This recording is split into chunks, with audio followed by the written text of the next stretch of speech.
Habíamos estado, hermanos, viendo con la ayuda del Señor como esa línea, digamos así, ¿cierto?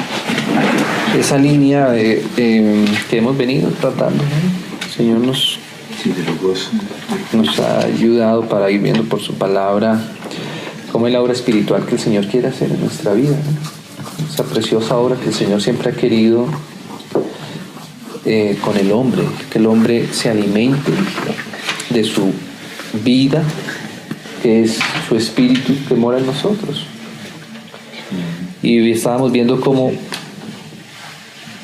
nuestra vida proviene básicamente y nos movemos básicamente de dos tipos de alimento, que es el alimento que el Señor puso en el mismo jardín del Edén. El Señor nos hizo para que nosotros nos alimentáramos, ¿cierto? Y de acuerdo a nuestro alimento, pues íbamos a ver unos frutos. Entonces, todo lo que hoy día nosotros hacemos, o bien proviene del árbol de la vida eterna, ¿cierto? Que es el que nos transmite la vida eterna de Dios, que es la vida de su Espíritu en nosotros, o bien proviene del árbol que era aparte de esa vida, que es el árbol de la ciencia, de la sabiduría, del bien y del mal, que es el árbol de la muerte. Ese árbol nos lleva a la muerte. Entonces, hoy día todo lo que nosotros podemos tomar para nuestro interior, para nuestra vida, o bien del alimento de la vida eterna del Señor, que es su Espíritu en nosotros, que ya está en nosotros, el cual podemos ahora nosotros tomar de Él. Porque nos enseña Apocalipsis que los que lavan sus ropas en la sangre del Cordero tienen derecho ahora al árbol de la vida. Nosotros la hemos lavado, ¿cierto? Pero necesitamos todo el tiempo ser conscientes y presentar esa misma provisión. Todo el tiempo que nosotros nos acercamos, queremos tomar del árbol de la vida. Pues leamos ese versículo ya que lo mencionamos, que está en Apocalipsis. En Apocalipsis, ahí en el capítulo 22 y en el versículo 14, dice así: bienaventurados. Y en esa bienaventuranza es que nosotros queremos entrar, queremos permanecer siempre en esa bienaventuranza. Bienaventurados los que lavan sus ropas, y eso lo único que puede lavarnos es su sangre. Todo lo demás está sucio. No hay nada con que nosotros podamos limpiarnos a nosotros mismos. Bienaventurados los que lavan sus ropas. ¿Para qué? Dice, para tener derecho al árbol de la vida. O sea que para tener derecho al árbol de la vida, nosotros debemos lavar nuestras ropas. No tenemos derecho al árbol de la vida, que es la vida, como decimos, la vida eterna, la vida de su Espíritu en nosotros, a menos que nos lavemos con la sangre preciosa del Cordero. Y esto no es solamente una vez en nuestra vida para ser salvos por primera vez. Todo el tiempo que nosotros queramos tomar del Espíritu, tenemos que empezar por ahí, por limpiarnos con su sangre preciosa, presentar la sangre preciosa del Señor. Todo el tiempo. Por supuesto que una vez lo hicimos y esa vez tuvimos vida eterna, pero siempre necesitamos presentarla.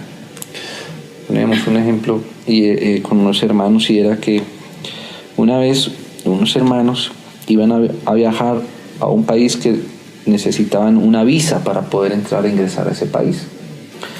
Entonces ellos hicieron el trámite y la visa les fue otorgada, ¿cierto? Esa vez ellos ya tenían acceso a ese país, ¿sí? Y probablemente fueron así muchas veces, porque cuando iban a salir, iban a llegar a ese país, pues presentaban esa visa y esa visa les daba acceso, tenían acceso a ese país. Pero una vez llegaron al aeropuerto, sobre la hora ya del vuelo, y no tenían, se les quedó la visa en la casa, ¿sí? La pregunta es si ellos tenían derecho o no tenían derecho a ingresar a ese país. Pues de cierta forma tenían derecho, ¿cierto? Porque la visa les era aprobada y ellos decían, miren, nosotros tenemos la visa, ¿cierto? Tenemos acceso, de hecho hemos ido varias veces a ese país, siempre nos ha ido muy bien. Aquí tengo mi cédula, tengo mi pase, tengo mi tarjeta, mire los tiquetes del vuelo, tengo mi tiquete de vuelta, mire la dirección donde me voy a quedar, este es el hotel, voy a hacer este y este recorrido y toda la cosa y ta.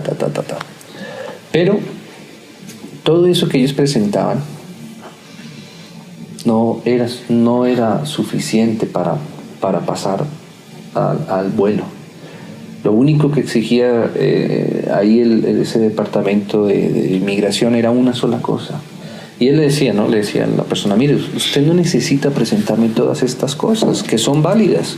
Usted necesita presentarme solamente la visa para poder tener acceso, ¿no? Eso es un poco lo que nos pasa a nosotros cuando queremos tomar el árbol de la vida, que sin darnos cuenta a veces olvidamos la principal provisión que tenemos para vivir por el Espíritu, para vivir y tener acceso al árbol de la vida, y es su sangre. Todas las veces, todos los días necesitamos presentar delante del Señor una sola cosa para tener derecho al árbol de la vida, y esa única cosa es su sangre. Por su sangre tenemos derecho, ¿cierto? Así como esta persona tenía la visa, sí, pero tiene que presentarla. No basta solamente con tenerla y dejarla en la mesita de noche, porque si la va a usar, si va a salir del país, tiene que tenerla con él para poder tener acceso. Entonces, esa es nuestra vida, hermanos. Todo el tiempo necesitamos ser conscientes de que la sangre del Señor Jesús es la que nos da derecho. No tenemos derecho por ninguna otra cosa. Bajo ninguna otra circunstancia nos va a abrir la puerta al árbol de la vida si no presentamos lo que tenemos que presentar: la sangre del Cordero puesta sobre nuestra vida. Ahora, para eso claramente necesitamos ser conscientes de nuestro arrepentimiento, de nuestra maldad, de nuestro pecado, ¿cierto? Entonces, cuando nosotros nos desprendemos del árbol de la vida, de la sangre del Señor, no tenemos derecho al árbol de la vida, y aparece la justicia propia, aparece la autojustificación, y entonces ahí no tenemos derecho al árbol. Y el Señor Jesús dice: apartados de mí nada podéis hacer. Yo soy la vid, ¿cierto? La vid es la que produce las vides, ¿cierto? No nos olvidemos nunca de eso. Parece algo elemental, pero en la medida que nosotros vamos caminando con el Señor, estas palabras empiezan a ser cada vez más necesarias en nuestra vida. Saber que Él es la vid, y la vid es la que produce frutos, no nosotros.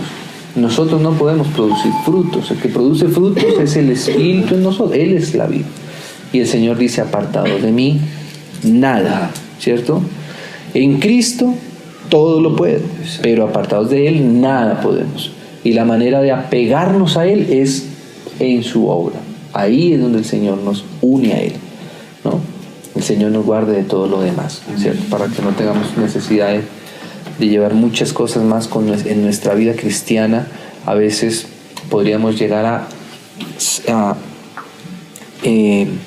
digámoslo así, recargarnos de muchas cosas, ¿cierto? A veces incluso hasta de mismo conocimiento académico, ¿cierto? Intelectual. Y a veces tanto que a veces uno ya no sabe ni por dónde coger, ¿cierto? Ni por dónde más hacer. Entonces necesitamos siempre saber que la vida cristiana es una vida cristiana de expresión de vida, de algo natural, de algo que no te debe generar una carga, una presión. Lo que nos genera carga y presión es vivir por nosotros mismos, sostenernos por nosotros mismos. Nunca vamos a poder sostenernos por nosotros mismos demasiado tiempo, ¿cierto? Un ejemplo que da nuestro hermano hace poco, ¿no? Si estuviéramos de pie en esta reunión, ¿cuánto tiempo podríamos permanecer de pie? ¿Cierto? Eso, permanecer de pie, es permanecer por nosotros mismos. Al principio puede sonar mal loable, decir: no, estémonos de pie porque eso es de mayor, ¿cierto? Como de mayor relevancia estar de pie. Sí, pero a los 15 minutos te das cuenta, empiezas a recargarse y ya buscar la pared al menos para irte de medio lado, porque te das cuenta que tú mismo no te puedes sostener, y a la media hora ya no queremos. Y a las 12 de la noche estamos todos tendidos en el piso, así no haya nada más, pero ya no nos podemos soportar. Eso es vivir por nosotros mismos, aún la vida cristiana. Empezar a demostrarnos cosas que podemos permanecer de pie por nosotros mismos, vamos a quedar postrados. Entonces, cuando estamos viviendo por el Espíritu, cuando estamos en la vida del Espíritu, se produce el fruto del Espíritu. La evidencia es el fruto. El fruto es una evidencia para nosotros. El fruto no debe ser nuestra carga, porque nosotros no podemos producir esto. ¿Sí? El fruto es apenas la evidencia de si estamos apegados al Señor y a su Espíritu, y entonces se produce el fruto. ¿Es así o no es así? Es así.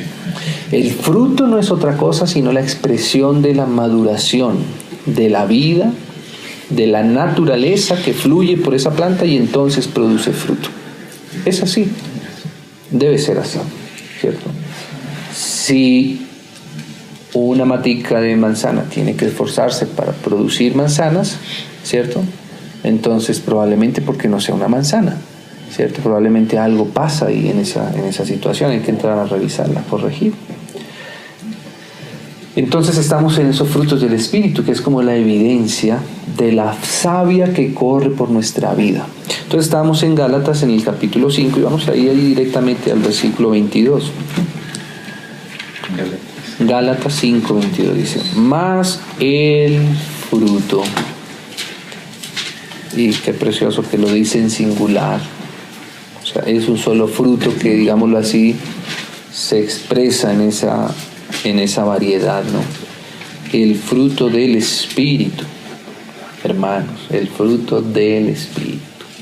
Yo quisiera que dijera el fruto de mí mismo. ¿Cierto? Porque a veces nosotros, con una buena intención, queremos presentar frutos al Señor. Pero el fruto es el del Espíritu. Ahora, del Espíritu en nosotros, porque Él quiso morar en nosotros. El Espíritu no quiso morar en un cuadro. Hay personas que piensan que la unción del Espíritu está en las cosas, está afuera, ¿cierto? Y la unción del Espíritu está en nosotros. Ahí fue donde el Señor quiso derramar su aceite, en nosotros, en la iglesia. Pero sigue siendo el fruto del Espíritu, ¿no? Que Dios nos ayude para ser humildes y reconocer esto. Y también ahí vamos a entender que en otros también es el fruto del Espíritu. Pablo dice en Corintios, dice, mire, nosotros podemos uno sembrar, el otro regar, el otro cuidar, ¿cierto?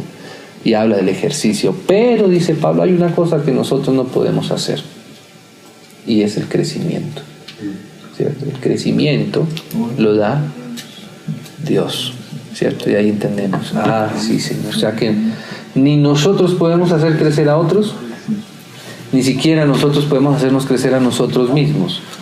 Y nadie puede hacernos crecer a nosotros tampoco, sino solamente su Espíritu. ¿Sabe que cuando el Señor estaba en medio de sus discípulos, siendo el Señor, Él les dijo, mire, ¿sabe qué?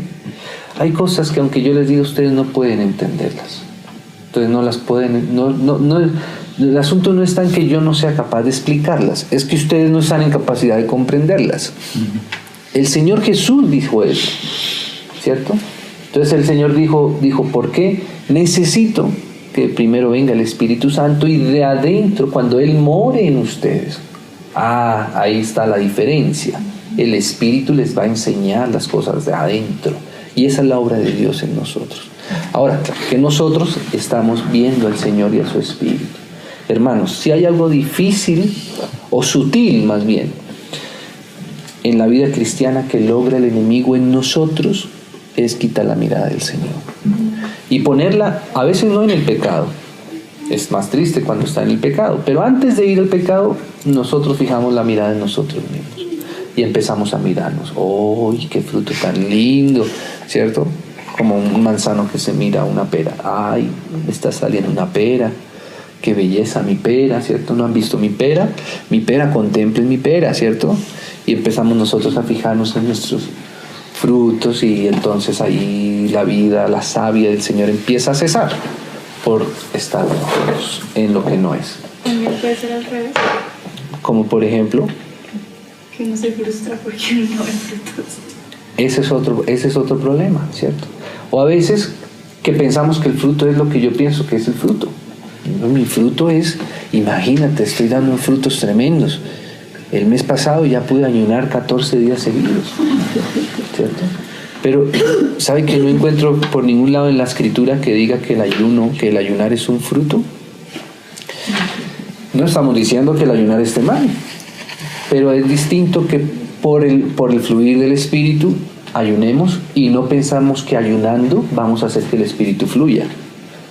Parece que es lo mismo, pero es totalmente errado lo uno respecto a lo otro, ¿cierto? Es totalmente errado. Lo que va a hacer el Señor es que su Espíritu fluya en nosotros, ¿cierto? Y de ese fluir va a ir madurando la vida del Señor en nosotros. Y la evidencia de esa madurez son los frutos del Espíritu, ¿cierto? Otras cosas serán los dones del Espíritu, que también es necesario verlos porque también es del Espíritu, pero necesitamos comprender bien un poco eso. Entonces, el fruto del Espíritu, ¿qué es? ¿No? Es amor. Habíamos visto ese fruto. Es gozo. Creo que fue el último que habíamos visto, ¿no? Sí. El gozo. Y el gozo vimos lo que era realmente el gozo, ¿cierto? El gozo a veces no es como nosotros no lo imaginamos, sino es el gozo que dice la Biblia que es el gozo del Espíritu. O sea que el gozo del Espíritu es a veces bien distinto del gozo que nosotros tenemos como definición de gozo. Y bueno, ahí nos estábamos, ¿no? Y otro fruto del Espíritu es la paz. ¿Sabe que cuando tú vas madurando en el Señor, te va llenando el Espíritu de paz? Porque es un fruto. El fruto de la paz. Una persona puede ayunar mucho, pero si no tiene paz, no es fruto del Espíritu, ¿cierto? No es tanto lo que hacemos, ¿cierto? Sino de dónde proviene lo que hacemos, ¿cierto? Entonces, si proviene en paz, entonces es del Señor. Y habíamos leído recientemente, no hace mucho, habíamos leído un pasaje que nos enseña un poco acerca de la paz de Dios. Porque nuevamente, el Señor habló de dos tipos de paz. Él dijo, mi paz os dejo y mi paz os doy. Y Él entró a definir la paz. Yo no la doy como el mundo la da. O sea que hay distintos tipos de paz. Así como hay distintos tipos de gozo, hay distintos tipos de paz. Y la paz del Espíritu también tiene unas características para discernir si es la paz del Espíritu, o sea, si es un fruto del Espíritu, o si solamente es algo ficticio en mí, ¿cierto? Entonces, Filipenses en el capítulo 4, leamos otra vez ese pasaje. Yo sé que mis hermanos seguramente ya lo hemos repasado varias veces, pero como lo estamos diciendo acá, pues bueno, por algo el Señor a veces nos repite las cosas. Y acuérdense que nosotros somos rumiantes. Les toca volver a masticar lo mismo varias veces. En el Filipenses en el capítulo 4, ¿no?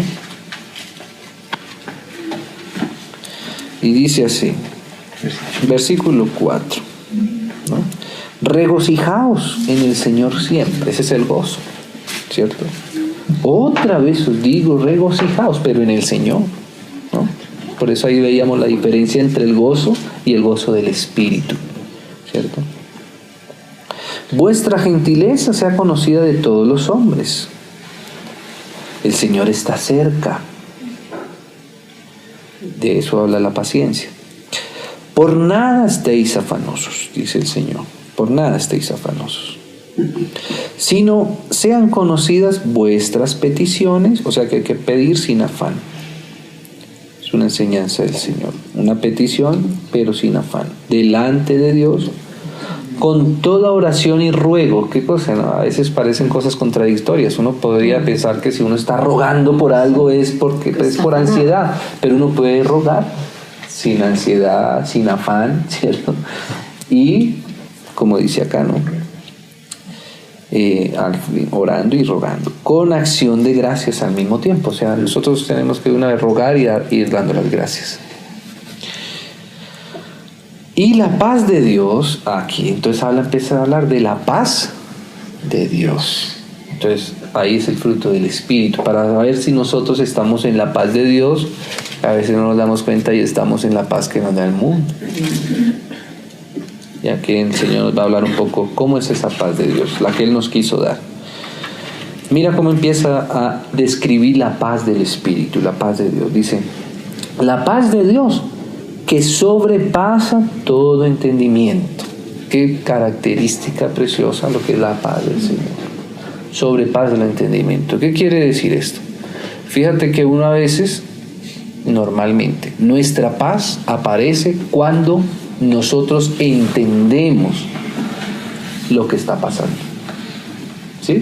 Si entendemos, estamos tranquilos, estamos en paz, ¿cierto? Y cuando las cosas empiezan a volver inalcanzables por nuestro entendimiento, o sea, cuando empezamos a no entender lo que pasa, a veces ahí se desvanece la paz, ¿cierto? Cuando nos pasan cosas que no entendemos, perdemos la paz. Si estamos en la paz del mundo, nos va a pasar eso. Uy, Señor, aquí yo no entendí por qué esto me salió mal. Y eso nos quita la paz, ¿cierto? Entonces, esa no es la paz de Dios, porque la paz de Dios sobrepasa al entendimiento. O sea que aunque haya cosas que nos pasen que no entendamos, si la paz de Dios va a permanecer. Entonces, nosotros los cristianos, hermanos, en la medida que vamos caminando en el Espíritu, vamos empezando a entender o empezando a vivir sin que entendamos lo que nos pasa. Y eso va a traer consigo la experiencia de vivir en la paz del Señor, ¿cierto? Cada vez vamos a ir viviendo más por fe y en la paz del Señor. O sea, Señor, no entiendo lo que está pasando, pero tu paz sobrepasa el entendimiento, o sea, sobrepasa mi capacidad de comprensión, mi capacidad de entendimiento. No entiendo por qué me pasa esto, no entiendo por qué sucede esto, no entiendo por qué no se me da esto, no entiendo esto y lo otro, no entiendo, pero tu paz gobierna en nuestros corazones, porque tu paz sobrepasa nuestro entendimiento. Hermanos, a veces para poder experimentar la paz del Señor tienen que suceder cosas que no entendemos, porque es la única manera de poder acogernos a la paz verdadera, ¿cierto? Entonces el Señor nos ayude para permanecer en su paz, para que Él vaya formando su paz en nosotros. Entonces dice, la paz de Dios que sobrepasa todo entendimiento, y mira lo que hace la paz: guardará vuestros corazones y vuestros pensamientos. O sea que fíjese una cosa, lo que hace la paz de Dios: guarda nuestros corazones y nuestros pensamientos. Fíjese que uno normalmente pierde la paz dependiendo de lo que deje que pase en su pensamiento. Normalmente nosotros reaccionamos de esa manera. Nos viene un pensamiento: hoy, ¿y si se acaba aquello? ¿Y si no se vende lo otro?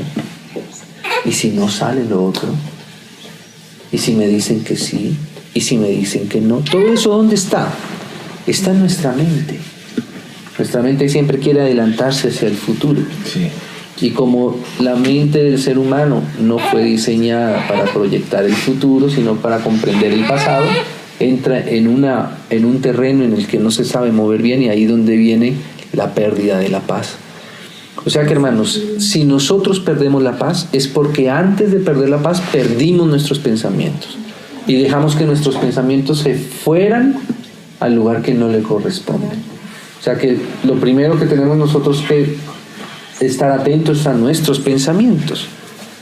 El Señor nos ayuda con su Espíritu a mostrar lo que hay en nuestra mente. Hermanos, lo que nosotros dejemos subir a nuestra mente es lo que vamos a experimentar más adelante. Primero viene un pensamiento.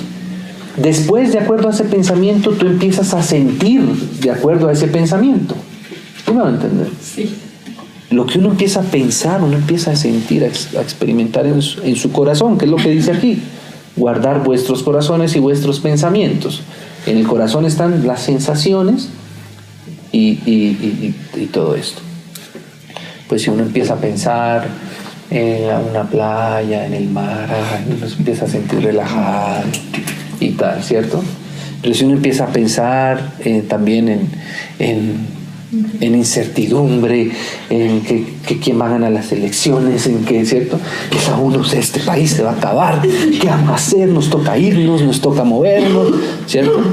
Depende de lo que uno deje subir a sus pensamientos, ahí empieza uno a experimentar eso. Entonces ahí viene la paz del Señor: y guarda nuestros pensamientos. Señor, Guárdame en tu paz, ¿cierto?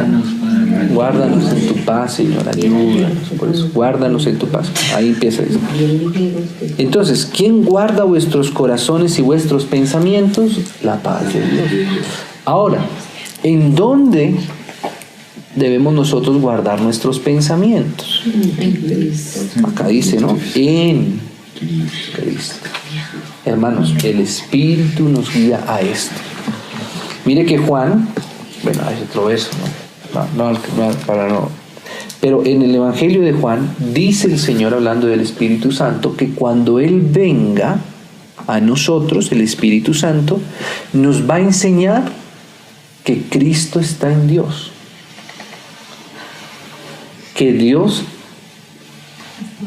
está en Él, que nosotros estamos en Cristo y Cristo está en nosotros. Y ese ejercicio es el que empieza a guardarnos a nosotros nuestros pensamientos.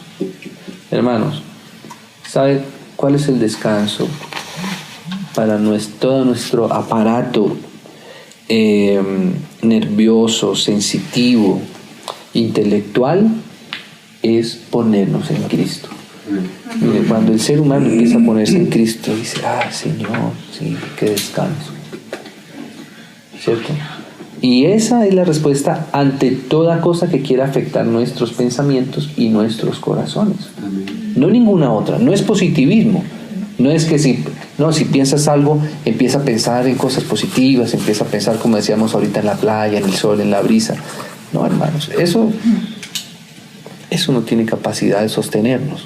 Pero si nosotros empezamos, Señor, pero tú pagaste por mí, tú derramaste tu sangre, yo soy en ti, tú me justificaste, me reconciliaste, me santificaste, tú me diste vida eterna. Oye, tú me diste vida eterna. Esto es temporal, pero tú me diste la vida eterna. Yo voy a resucitar contigo, te voy a ver, ¿cierto? Ahí empieza, hermanos, lo que nos quita la paz empieza a volver tan pequeño, imperceptible, ¿no? Que nuestros pensamientos empiezan a ser guardados. Entonces, nuestro ejercicio no es cualquier ejercicio, es poner nuestra mente en Cristo. En Cristo. ¿En quién es Cristo? ¿No? El Hijo de Dios. Él es Dios. Él es el Hijo del hombre. En su obra, Él se hizo hombre. Murió por nosotros, nos salvó. Eso es poner nuestra mente en Cristo. No es un ejercicio distinto, sino eso. Entonces la paz de Dios, el Espíritu nos lleva a eso. Esa es la verdadera paz de Dios. Cuando nuestra paz empieza a basar en otra cosa, hermanos, tarde o temprano nos vamos a dar cuenta, ahí está en la paz del Señor, ¿cierto? Cuando nuestra paz es, ¡ay, qué rico! Nos alargaron el contrato, ¡ay, qué bendición! ¿Cierto? Bueno, resolviste eso, pero sale y te estrella en el carro y perdiste la paz. ¿Cierto? Y así con tantas cosas, Si uno baja su paz en eso, viene el Señor y te mueve eso. Y ahí uno, ¡ay, Señor! ¿Cómo así? Que ahí la paz te da el gozo también. Claro, porque todo es un solo fruto del Espíritu, te va dando todo en armonía, el amor, el gozo y la paz. Porque es un solo fruto, no es que tengamos que detenernos no, es un fruto que tiene todo este sabor. Entonces la paz de Dios produce eso. Y permanece. Amén. Dice versículo 8. Por lo demás, hermanos, y aquí empieza a darnos, ¿no? la manera como esto se vuelve algo, digámoslo así, que tiene sabor, que es comestible, que se puede coger, ¿cierto? Porque ese es el fruto, ¿no? Lo que nos podemos comer del manzano, ¿qué es? La manzana. Pues la manzana, ¿no? Pues comerse el tallo, pues, ¿no? Las raíces, ¿no? ¿Qué quiere decir eso? Que realmente el fruto del Espíritu es algo que es palpable, algo que tiene realidad en nosotros. No es algo abstracto, ¿cierto? No, es real. Y como es real, se puede, digámoslo así, materializar. Entonces dice así: por lo demás, hermanos, todo lo que es verdadero. Entonces ahí va a decir todo lo demás, va a decir en esto pensar, ¿no? Entonces, ¿en qué tenemos que pensar? En todo lo que es verdadero. Llevemos nuestra mente a lo verdadero siempre. ¿cierto? No nos dejemos engañar por mentiras, sino en lo verdadero, en lo honesto, en lo justo, todo lo puro, todo lo amable, todo lo que es de buen nombre, si hay virtud alguna, si algo es digno de alabanza, en esto pensad. Entonces nosotros pensamos en qué está nuestro pensamiento. Si está en esto, nuestro pensamiento va a ir a experimentar la paz de Dios, porque la paz de Dios guarda nuestros pensamientos en Cristo Jesús. Y si estamos en Cristo Jesús, vamos a pensar en esto, en lo bueno, ¿cierto? El enemigo siempre quiere hacernos pensar en lo malo, ¿cierto? Oye, ¿qué tal? ¿Y qué tal? ¿Y qué tal? ¿Y qué tal qué? ¿Cierto? Sí, ¿qué tal de qué? Yo qué. No, hermanos, siempre el enemigo va a querer que vivamos en una zozobra permanente. Qué feo, hermano. Que el diablo es así. El diablo es así, quiere quitarnos la paz por esa zozobra. Uy, ¿qué tal? ¿Qué tal qué? No, hay que pensar en lo verdadero, en lo bueno. No pensemos en lo malo, en lo bueno, ¿no? En las virtudes, no en los defectos, en las virtudes. Porque si siempre vemos los defectos, hermano, siempre van a haber defectos en las cosas, ¿cierto? Exacto, ni en nosotros ni en las circunstancias, hermano. Pero necesitamos ver lo bueno, lo que es de virtud, lo que es digno de alabanza. En esto pensad, lo que aprendisteis y recibisteis y oísteis y visteis en mí. Es el fruto del Espíritu en Pablo. Esto haced. Y aquí dice, y el Dios de paz, porque el Señor es el Señor de paz, estará con vosotros. Esa es nuestra paz, que el Señor esté con nosotros. Él está siempre con nosotros, pero nosotros podemos tener nuestro pensamiento en otra cosa, tener nuestra paz basada en otra cosa, ¿no, hermano? Entonces, bueno, el Señor nos ayude para que con esto el Señor nos quiere decir mira, mi fruto en ti debe ser paz. Si no hay paz en nosotros, ¿cierto? Es porque la savia con la que nos estamos alimentando probablemente no sea la que venga del Espíritu, sino la que venga de otro lado. Si es la del Espíritu, aparecerá esta paz, ¿no? Y eso se ve. Y por algo Pablo aquí se pone el de ejemplo, porque, hermanos, uno puede aprender esto, por supuesto, directamente del Señor también, ¿cierto? Y de su Espíritu, de hecho así. Pero uno ve esto también que es realidad en muchos hermanos. Yo le doy gracias al Señor porque yo he podido ver esto en realidad, en verdad, ¿cierto? Y eso me hace ver que es cierto. Sí, Señor, yo quiero vivir en la paz tuya porque veo que hay hermanos que viven en esa paz. Por eso Pablo dice, esto ustedes lo han visto, no es solamente cuentos filosóficos, es verdad que está esa paz. Entonces, hermanos, ahí en Gálatas, seguimos ahí en Gálatas, ¿no? Dice así, mas el fruto del Espíritu, estamos en el 5:22, mas el fruto del Espíritu es amor, gozo y paz. Esos son los 3 primeros frutos del Espíritu.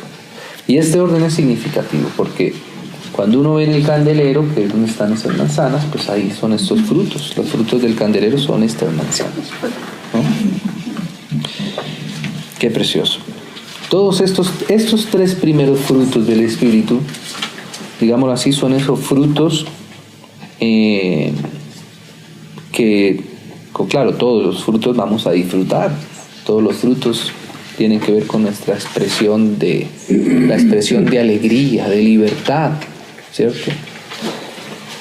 Pero claro, el amor, el gozo y la paz van juntos, ¿cierto? Son como ese trío que normalmente vamos a experimentar juntos, ¿cierto? O sea, juntos. O sea, hay amor, hay gozo, hay paz. Ahora viene otro trío, que estos frutos también siguen siendo frutos, ¿cierto? Solo que, claro, estos frutos son más centrales, de hecho están en el centro. Hay 3 frutos, digámoslo así, a la izquierda, 3 frutos en el centro, 3 frutos a la derecha. Y estos 3 frutos del centro es donde se equilibran los brazos del candelero, ¿cierto? Ustedes saben que el candelero tenía 6 brazos, 3, uno para acá, otro para acá, uno para acá, uno para acá. y uno para acá y otro para acá, y estaban todos los 3 brazos pegados en la caña central. Por eso ahí los cancioneros, algunos tienen una portada y ahí está el candelero dibujado, ¿cierto? Y en cada brazo había una manzana, o sea, un fruto. O sea que en cada brazo había una manzana. En el primer brazo, en el segundo brazo, en el tercer brazo. 3 manzanas en los brazos de la izquierda y 3 manzanas en los brazos de la derecha. Pero como los brazos bajaban así, se unían aquí, ahí en la unión de esos brazos, ahí había una manzana, otro fruto. En cada unión. Dime. En cada unión. En cada unión de 2 brazos, otra manzana, otra manzana, otra manzana. De manera que cuando tú veías el candelero, veías 3 manzanas en los brazos de la derecha, 3 manzanas en el brazo de la izquierda y 3 manzanas en la caña central donde se unían los brazos. ¿Cierto? Esos brazos hablan de la diversidad en la iglesia, porque el candelero habla de la iglesia, ¿cierto? Entonces los brazos de la derecha, pues probablemente algunos hermanos son más de derecha, otros son más de izquierda, ¿cierto? De todos estamos en la presencia del Señor. La iglesia, por cierto, que pues no tiene una afinidad política, pero sí tenemos que estar todos juntos, como el Señor, ¿no? En sus 12 apóstoles estaba el publicano, que era el que cobraba los impuestos, y también estaba Simón el celote, que era los celotes eran como la guerrilla de esa época. O sea, que había uno bien de izquierda y otro bien de derecha. Le tocaba al Señor sentarse en la mitad de los dos para equilibrar, ¿no? Entonces, ahora estos 3 frutos son los 3 frutos que están en el centro aquí en esta línea. Estos frutos nos hablan de los frutos en los cuales necesitamos para poder equilibrarnos en la iglesia, en la comunión nuestra. Por eso estos 3 frutos son la paciencia, porque cuando uno está solo, pues uno no necesita mucha paciencia para uno mismo. A veces la verdad también. Porque a veces no nos aguantamos ni a nosotros mismos. Pues ahí viene la paciencia para ayudarnos en ese aspecto, ¿no? Y también la benignidad, ¿cierto? Porque la benignidad para con uno mismo pues también existe, pero cuando la benignidad realmente aparece es cuando tienes que ser benignos con otros y más para la iglesia. Y también la bondad, porque uno pues podría ser bondadoso con uno mismo, pero la bondad normalmente se expresa para con los demás, ¿no? Entonces estos 3 frutos son esos frutos que nos ayudan a empalmarnos unos a otros, ¿cierto? Y bueno, pues ya se acabó el tiempo, pues no podemos verlos, pero ahí al menos los quedamos citados: paciencia, la benignidad y la bondad, ¿cierto? Dime. Entonces, hermanos, eso también va a ir apareciendo. Va a leer un último verso, sí, como para hacer. Está en Corintios. Estamos aquí. En Segunda de Corintios, en el capítulo 13.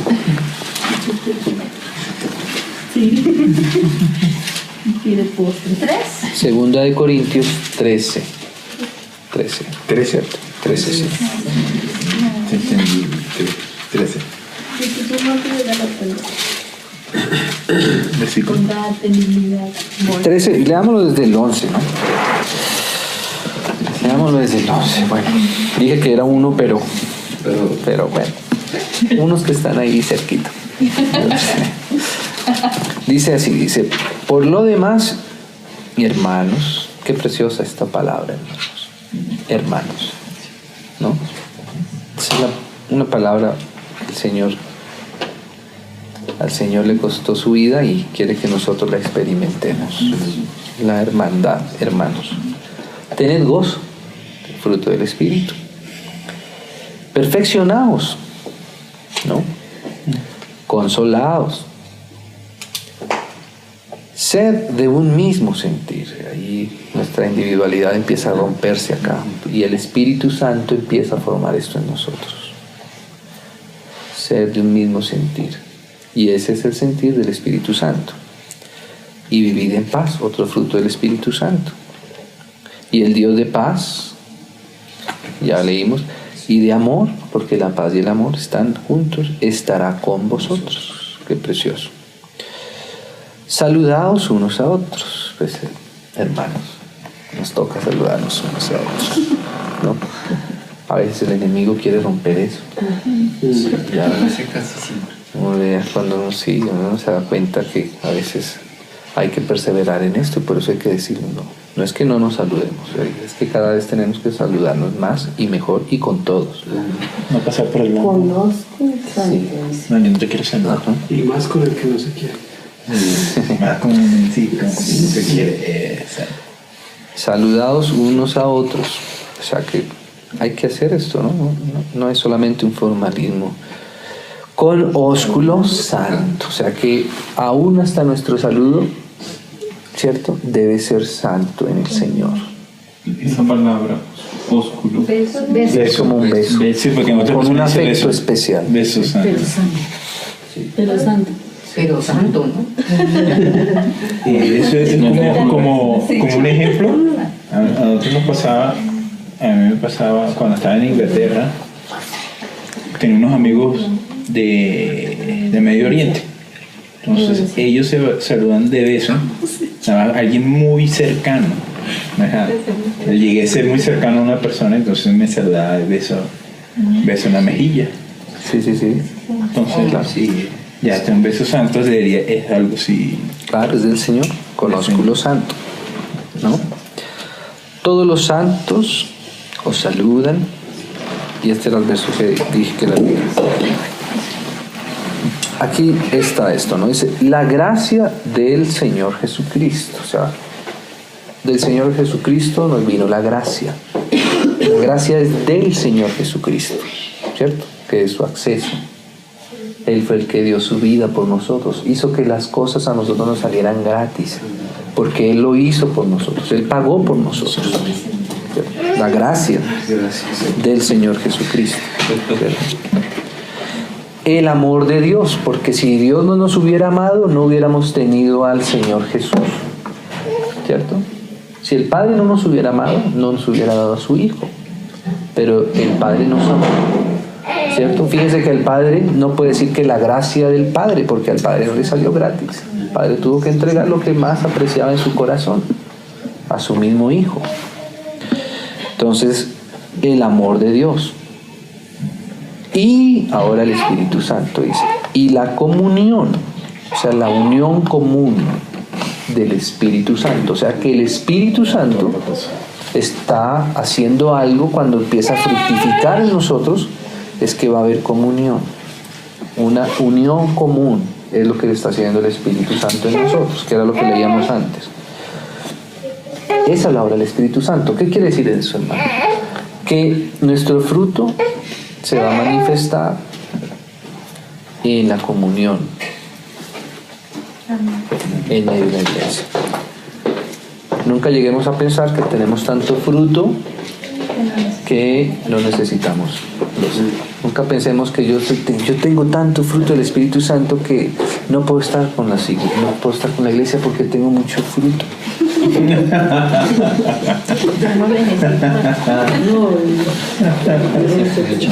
Soy tan santo que me siento que no debo tener comunión con los hermanos. Soy tan santo, estoy como tan en otro nivel que no me puedo relacionar con los hermanos.